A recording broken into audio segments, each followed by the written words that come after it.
മോഹൻദാസ്, ഇപ്പോൾ വന്നിരിക്കുന്ന വാർത്ത താങ്കളുടെ ശ്രദ്ധയിൽപ്പെട്ട് കാണുമല്ലോ. പി വി അൻവറിന്റെ കക്കാടംപൊയിലെ പാർക്കിന് ലൈസൻസ് ഇല്ലെന്ന് ഹൈക്കോടതിയിൽ സർക്കാർ പറഞ്ഞിരിക്കുകയാണ്. ലൈസൻസ് ഇല്ലാതെ എങ്ങനെ പ്രവർത്തിക്കുന്നു എന്നാണ് കോടതിയും ആരാഞ്ഞിരിക്കുന്നത്.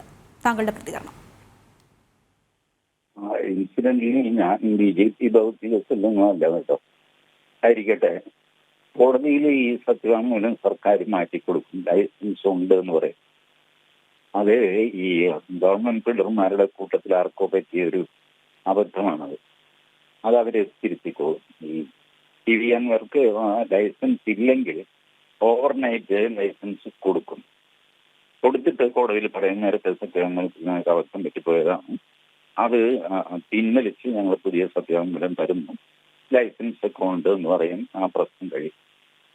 നിങ്ങൾക്ക് പി വി അൻവറിന്റെ വലിപ്പം അറിഞ്ഞുകൂടാഞ്ഞിട്ടാണ്. അദ്ദേഹത്തിന്റെ പാർട്ടിയിലെ ഇൻഫ്ലുവൻസ്, സ്വാധീനം, അത് അതിന്റെ ശക്തി, ഇതൊക്കെ അണ്ടർ എസ്റ്റിമേറ്റ് ചെയ്യുന്നതുകൊണ്ടാണ് ഇങ്ങനെ കോടതിയിൽ ഇങ്ങനൊരു സ്ലിപ്പ് സംഭവിച്ചത് വലുതായിട്ട് തോന്നുന്നത്.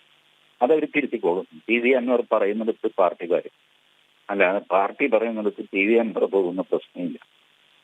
അപ്പോൾ അതുകൊണ്ട് ഇതൊരു വലിയ ഇഷ്യൂ ഒന്നും ആകാൻ പോകുന്നില്ല. സർക്കാർ തിരുത്തിക്കോളും.